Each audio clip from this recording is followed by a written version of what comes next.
Ever feel like, your dreams are just your brain on shuffle? Yeah. Just like replaying bits and pieces of your day? Uh-huh. Get this. Over 2,000 years ago, Mm. Aristotle was already kind of digging into that Yeah. very question in his work on dreams. Right. So we're taking a deep dive into his theories today, Okay. exploring how he thought dreams worked, Right. how they connect to our senses, Yeah. and what they might reveal about reality itself. It's going to be fun. Yeah, buckle up. What's fascinating is how Aristotle approached dreams. Yeah. As a scientist, really carefully observing and analyzing patterns Right. to try and understand their nature. Yeah. He didn't just dismiss them as random nonsense. Oh, yeah, absolutely. He saw them as clues Yeah. to how our minds operate, Right. even when we're not conscious. So where did he even begin? Right. I mean, how did he try to unravel this whole mystery Yeah. of what's going on in our heads when we're asleep? Well, he started by ruling out a few kind of popular ideas of his time. Right. Some people thought dreams were messages from the gods. Mm. Others thought they were simply our senses, Yeah. picking up on things in the environment while we slept. Right.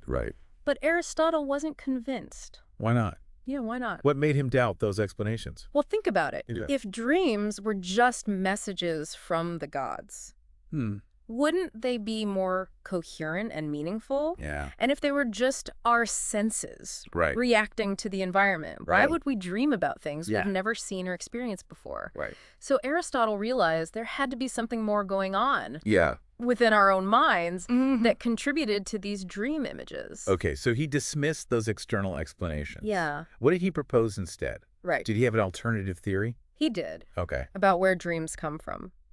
He proposed that dreams arise Okay. from what he called residuary movements. Residuary movements. Okay. Essentially lingering traces of our sensory experiences throughout the day. Okay. Imagine you stare at a bright light, Okay. then close your eyes. Yeah. You often still see that after image, Mhm. right? Aristotle believed similar impressions Okay. from all our senses. Okay. Sights, sounds, smells, emotions Yeah. get stored in our minds. Right. Then when we sleep, Huh. these sensory remnants get stirred up Okay. and recombined, Yeah. forming the basis of our dreams. So it's like our brains are taking notes all day long, Yeah. recording these sensory impressions. That's a great analogy. And then at night, when we're asleep, Yeah. they pull out those notes Uh-huh. and start creating a story out of them. And what's even more interesting is that Aristotle connected the vividness and clarity of our dreams Okay. to the state of our minds and bodies. So Yeah. does he mean like if you go to bed stressed, Uh-huh. you're more likely to have a nightmare? He uses a brilliant analogy. To explain this, Okay. imagine a pool of water. All right. When it's calm and still, Okay. you can see a clear reflection. Right. But if you throw a rock in Uh-huh. and disturb the water, Yeah. the image becomes distorted. Right. Aristotle believed our minds are similar.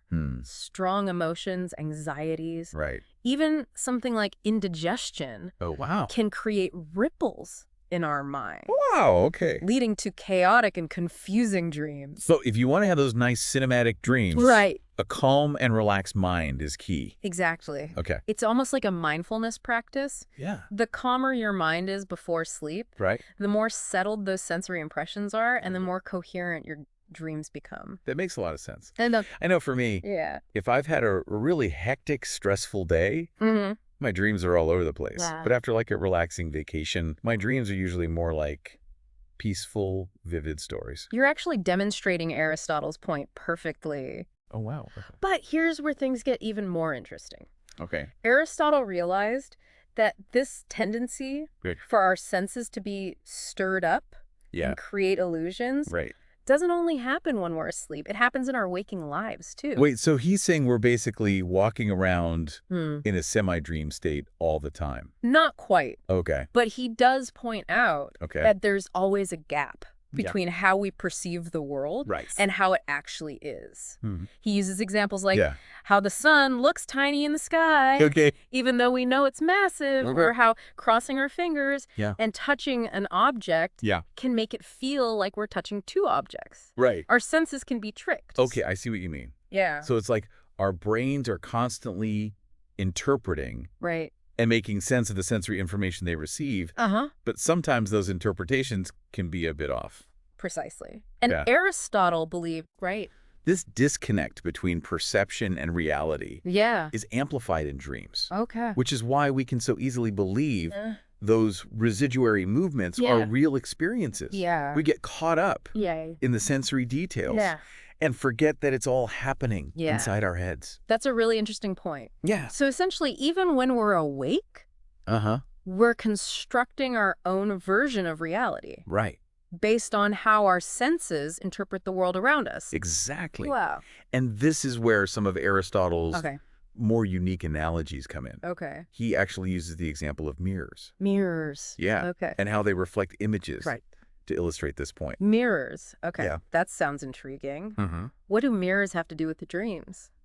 Well, Aristotle was fascinated Okay. by how mirrors could reflect images so clearly, but he also observed Yeah. that certain things could disrupt that reflection. He describes how a menstruating woman could actually cloud a mirror's surface, Interesting. demonstrating that sight isn't just passively receiving information, Right? but actively interacting with the world. So he's saying that our senses are actively shaping our reality, Right? both in dreams and while awake. Exactly. That's a pretty mind-blowing concept. Absolutely. Wow. And he goes on to use other everyday examples, like how wine readily absorbs nearby scents, or how oil can take on the flavors of things near it, to illustrate how our senses, even in sleep, are constantly being influenced by subtle, lingering impressions from our environment. It's like our senses are these little sponges constantly soaking up information. Right. Even when we're not consciously aware of it. Exactly. Okay. And this helps explain why, for example, the scent of lavender might pop up in your dream after you've spent the day in a lavender field. Right. Or why a stressful conversation might manifest as a symbolic chase scene in your sleep. Right.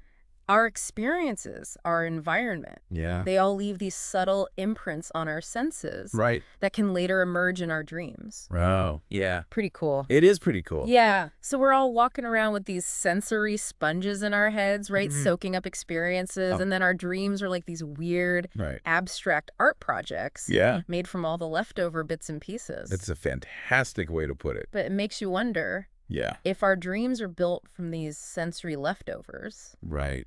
How do we end up believing they're real when we're experiencing them? Yeah. You know what I mean? Aristotle had some fascinating thoughts on that, too. He did. Okay, I'm all ears. Yeah.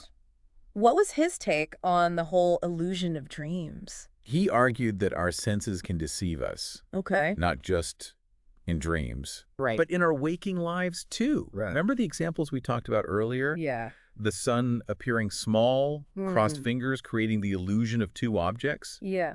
Those illusions happen. Okay. Because there's always a gap between our perception and reality. So he's saying that our brains are always trying to make sense of the world. Right. But they don't always get it right. Exactly. Oh, okay. And in dreams, this disconnect between perception and reality is amplified. Okay. Our rational minds are less active. So we're more susceptible to those sensory illusions. So it's like our inner fact checker takes a break when we're asleep. And we just accept whatever our senses are feeding us. Right.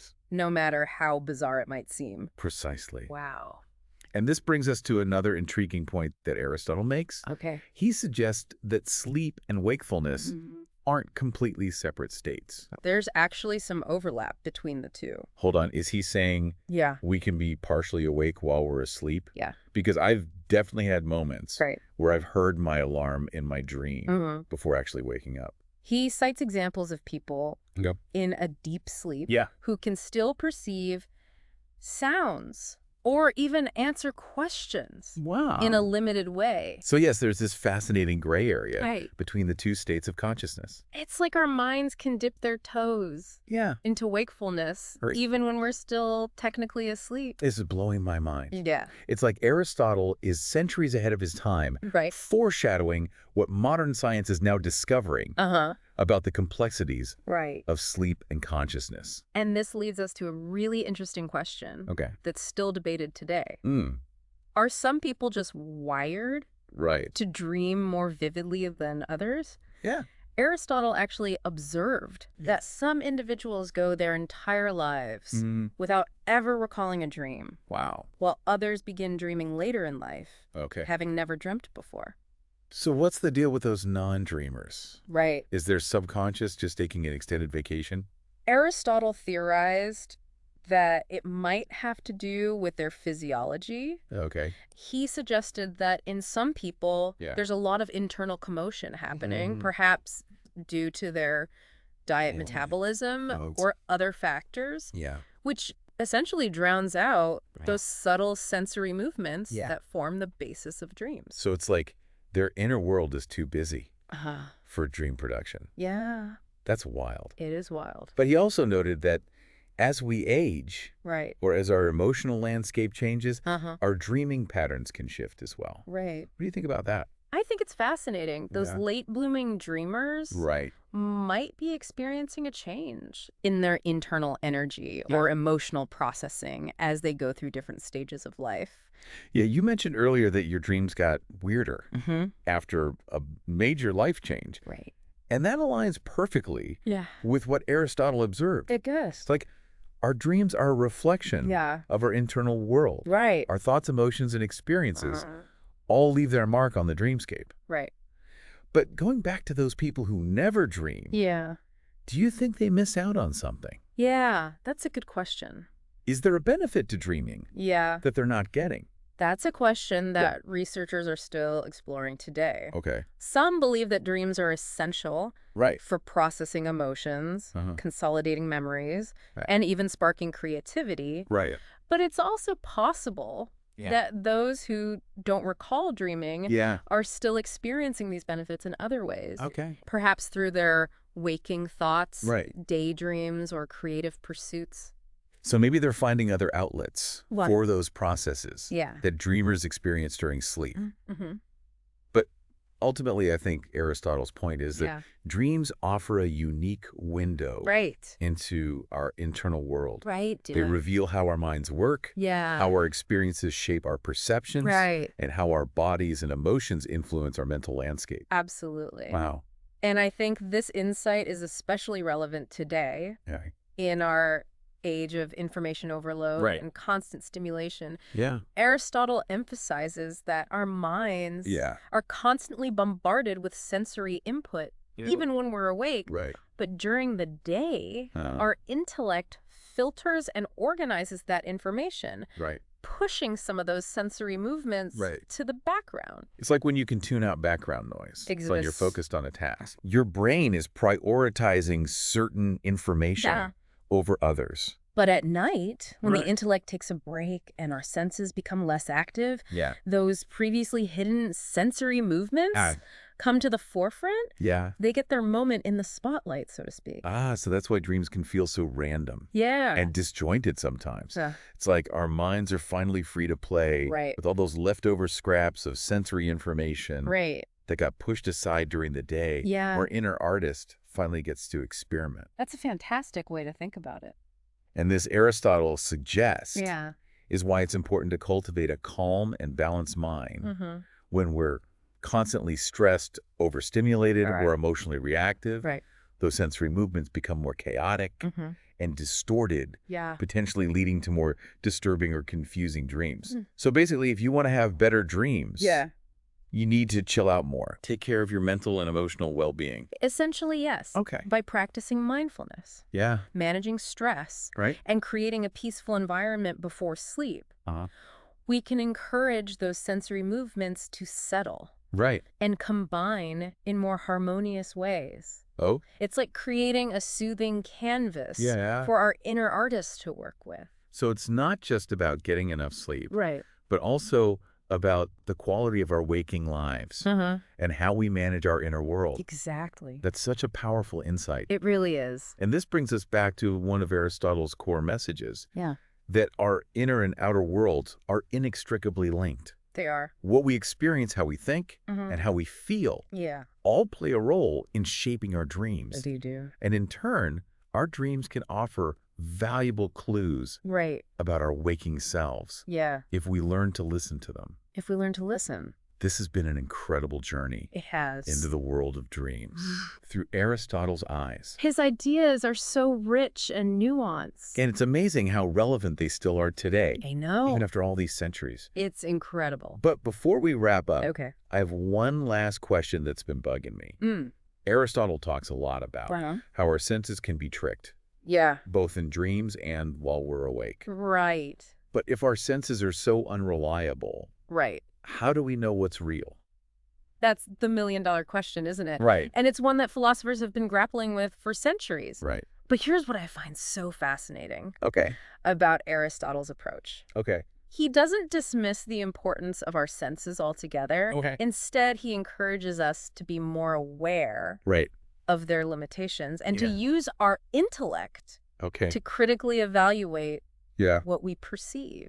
So it's about finding a balance between trusting our senses and using our critical thinking skills to make sense of the world around us. Exactly. And that's a valuable lesson for all of us. Especially in today's world. Where we're constantly bombarded with information from all directions.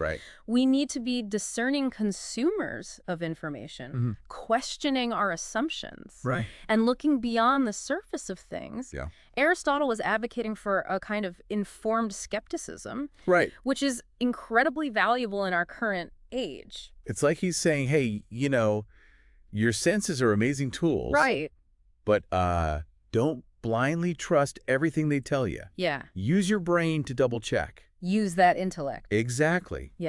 We need to be active participants. Me too. In constructing our understanding of reality, not just passive receivers of information. Exactly. And I think that's such a powerful message to take away. It is. From this deep dive into Aristotle's On Dreams. I think so. He's not just giving us a theory about dreams. He's giving us a framework for understanding how our minds work in general. Both when we're asleep and when we're awake. Absolutely. So it's about recognizing that our perception of reality is always filtered through our senses and our own individual experiences, beliefs, and biases. But by understanding how our minds work and by being more critical and discerning, we can start to see things more clearly. I think so. He's encouraging us to be curious, to question our assumptions, and to never stop exploring the mysteries of the mind and the nature of reality itself. And I think that's a really exciting and empowering message. It is very empowering. I completely agree. He's giving us a toolkit for navigating not just the world of dreams, but the waking world as well. The waking world, too. And who knows? Maybe by paying closer attention to our dreams, we can gain a deeper understanding of ourselves and the world around us. Absolutely. Perhaps that's the most enduring legacy. I think so. Of Aristotle's work. He challenges us to become more conscious and aware of how our minds shape our reality. I agree. Wow, what an incredible journey this has been. It has been fascinating. Aristotle's insights have definitely given us a lot to think about. A lot to ponder. Both in terms of how we understand our dreams and how we approach our waking lives. Absolutely. I couldn't have said it better myself. It's amazing how his ideas, written over 2,000 years ago, I know, it's amazing, still resonate so deeply. They do. With our modern understanding of the human mind. I think that's what makes him so fascinating to read still today. You know? So for our listeners out there, here's a final thought to leave you with. Next time you have a dream, or even just a fleeting thought or perception, take a moment to consider its origins. Where did it come from? What sensory experiences or emotional undercurrents might have shaped it? Exactly. And what does it reveal about your unique way of experiencing the world? Remember, your mind is a vast and fascinating landscape. It is. And even the most seemingly trivial dream can hold a hidden treasure of insight if you're willing to explore it. It's like Aristotle is saying, go ahead. Dive deep into your own mind. Explore. You might be surprised by what you discover. Exactly. Happy exploring. Thank you so much for joining us today for this deep dive. It was my pleasure. Into the world of dreams with Aristotle. Yeah. See you next time. See you.